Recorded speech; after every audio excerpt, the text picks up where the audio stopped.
100 foot का तिरंगा झंडा आसपास में, या मैं मिलके के अंदर तिरंगा झंडा नहीं है, 100 फुट का तिरंगा झंडा लगाया। इससे हमने गांव में अपना सफाई अभियान से काम शुरू किया जिस शपथ लेते ही। और बस स्टैंड पर देख रहे हो आप, हमने बस स्टैंड पर शहीदों की मूर्तियां शहीद सतल बनाया है, जैसे कि चौधरी दीनबंधु चौधरी छोटू राम, अम्बेडकर जी, शहीद भगत सिंह, चंद्रशेखर आजाद, और एक अपना लड़का शहीद हुआ था उसकी मूर्ति, और सभी शहीदों की मूर्ति इकट्ठी करी। वह किसकी भी कोई शतल है, कोई भी है तो वहां आके अपना शहीद शतल बनाए। और 100 फुट का तिरंगा झंडा आसपास में, या मैं मिलके के अंदर तिरंगा झंडा नहीं है, 100 फुट का तिरंगा झंडा लगाया।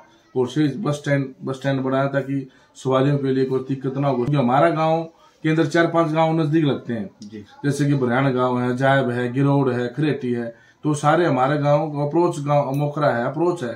तो कोई भी है जिस तरह मदीना गांव में आके खड़े होते हैं, बस की सवारियों का इंतजार करते हैं। जी नमस्ते जी सभी को, मैं दिनेश देशवाल फिलहाल मदीना में है, और मदीना में एक कार्यक्रम के तहत हम पहुंचे हैं। मेरा गांव मेरी पहचान के कार्यक्रम के तहत हम मदीना में पहुंचे हैं।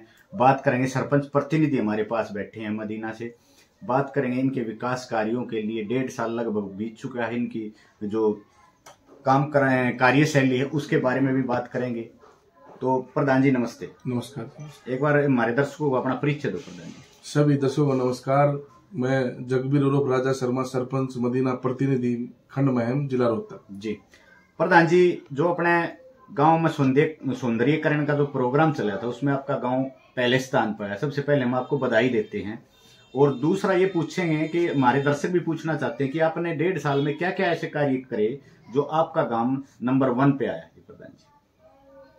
देखो जी, कार्य श्रीमती अंजू देवी सरपंच दोबारा से चुनने का मौका मिला है। पिछली योजना भी अंजू देवी सरपंच थी मदीना में जी। मैं सबसे पहले तो सभी ग्रामवासियों का हाथ जोड़कर नमस्कार करता हूँ, सब धन्यवाद करता हूँ जो मेरे ग्रामवासियों ने 36 बरादरी विश्वास जताकर दोबारा चुनने का मौका मिला। जी प्रधान जी, जैसे एक बात करेंगे बीच में, क्या कारण रहा है कि जैसे दोबारा सरपंच बनी है, तो इसका मतलब पहले भी आपने विकास कार्य बढ़िया करवाए होंगे। देखो, सबसे पहले गाँव में भाईचारा रहा, 36 बरादरी गाँव में सुख शांति, गांव में बिल्कुल सुख शांति से दोबारा चुनने का मौका मिला। गांव में विकास कार्य करवाए, पिछली योजना में काम बहुत करवाए, तो इसलिए दोबारा लोगों ने फिर दोबारा से विश्वास जताना। हमारी राजनीति में कोई भी प्रोग्राम नहीं था, गांव नहांग गए, फिर दोबारा से ठाए और दोबारा से फिर अपना विश्वास जता और आशीर्वाद दिए। तो कार्य आशीर्वाद पर सफल जी। प्रधान जी, एक बार थोड़ा पीछे चलते हैं।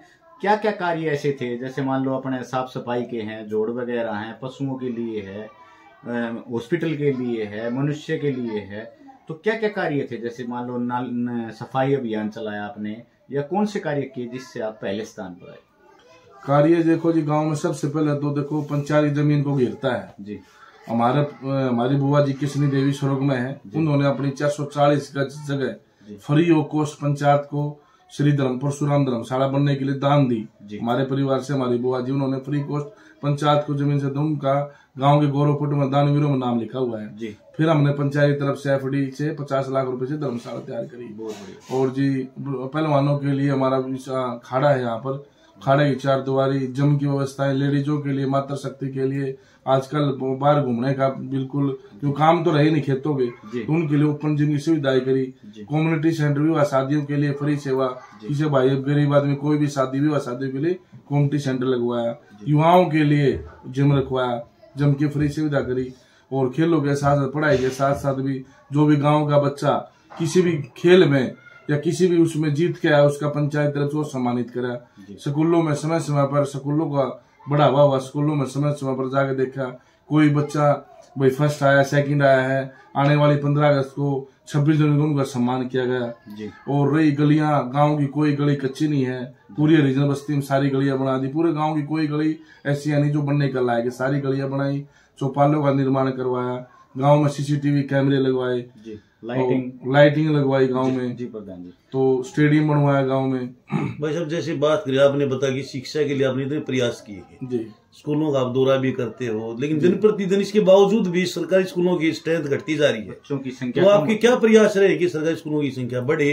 पहले गाँव में स्थिति कैसी है सरकारी स्कूलों की बात? देखो, गाँव में स्थिति सरकारी स्कूलों में बहुत अच्छी है। +2 का वो इंग्लिश मीडियम स्कूल भी बन गया है जी, बहुत बढ़िया। जो सरकारी योजना ना पीएम किसान, पीएम योजना और अपने जो दूसरी योजना है, तो उसमें इंग्लिश मीडियम स्कूल की क्लास से स्टार्ट हो जाएंगी। हमारा में 6ठी क्लास से सरकारी स्कूल में तो उससे हमारे गरीबों का भी और भी जो हम लोग प्राइवेट स्कूल में बच्चे जाते हैं उससे भी उसका बेनिफिट होगा। अच्छा, बिल्कुल। देखो कहना स्कूल गांव में प्राइवेट भी काफी हो गए और लोगों के पास आमदनी के साधन हो गए, तो लोग आपस में भी मेरा सरकारी मेरा प्राइवेट में जा तो उसका भी जाना चाहिए, तो लोग वो भी ज्यादा होगी। तो सरकारी स्कूल में पढ़ाई कमी नहीं है, बहुत इंटेलिजेंट टीचर है, पढ़े लिखे टीचर आ रहे सारे।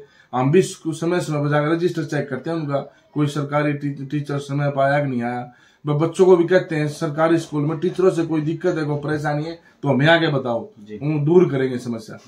तो आप बार बार मांग उठाते हो प्रधान जी बच्चों के लिए सरकारी स्कूलों में बच्चे जाने चाहिए, जैसे ग्राम सभा की मीटिंगें भी होती होंगी। जी जी जी, तो उन पे मांग उठाते हो आप सरकारी? बिल्कुल उठाते हैं। ग्राम सभा मीटिंग में गांव के सारे मुद्दे जो भी हैं हम खुल के मुद्दे उठाते हैं गांव के।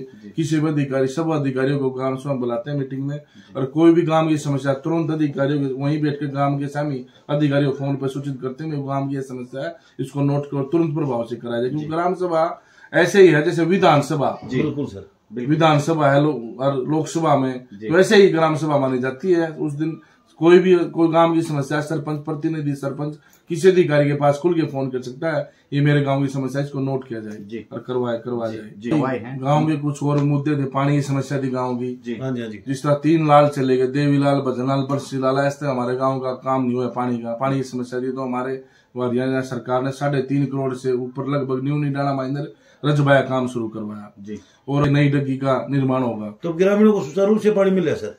सुचारू रूप से पानी मिल रहा है, रजबाया काम होने मीठा पानी मिल रहा है, मीठा पानी मिल रहा है। अच्छा। उसमें खेतों में भी पानी पहुंचेगा और गांव में भी उससे पानी पहुंचेगा। तुम प्रतिदिन पानी दे रहे हो सर? प्रतिदिन पानी तो नहीं दे रहे सर, 2 दिन में पानी उससे पानी की पूर्ति हो जाती है। हाँ जी, कोई दिक्कत नहीं आती है ना कोई दिक्कत। और सिर्फ बस स्टैंड बनाया ताकि सवारियों के लिए कोई दिक्कत ना हो, क्योंकि हमारा गाँव के अंदर 4-5 गांव नजदीक लगते हैं, जैसे कि बरहान गांव है, जायब है, गिरोड है, खरेटी है, तो सारे हमारे गांव अप्रोच गांव मोखरा है अप्रोच है। तो कोई भी है जिस तरह मदीना गांव में आगे खड़े होते हैं, बस की सवारियों का इंतजार करते हैं। एक जैसे सर चुनाव नजदीक है जी, तो लोकसभा चुनाव को लेकर आप ग्रामीणों को आसपास के जैसे युवाओं को क्या संदेश आना चाहते हमारे चैनल के माध्यम से? देखो हम तो यही चाहते हैं भाई, जब अपना सोच समझ के, अपना वोट का सबको अधिकार है, वोट को सोच के समझ के अपनी वोट डालना। जहाँ ये दिखे देश हित के लिए हम किसको वोट देंगे, देश हित के लिए कौन हमारा काम करेगा, तो सबके अलग अलग इरादे हैं जी, अपने सोच समझ के वोट दें जी। तो धन्यवाद प्रधान जी, आप हमारे चैनल पर आए, आपके बहुत बहुत धन्यवाद। और भाई कमेंट में अपनी राय जरूर दें लिख के कि क्या ये कार्य सही हो रहे हैं, ऐसे कार्य समय समय पर होते रहे। इसलिए हमारा वीडियो बनाने का माध्यम यही है कि एक दूसरा सरपंच ऐसी होड़ करे कार्य कराने की, जो कार्यक्रम इस गांव में हुए, जो कार्य इन्होंने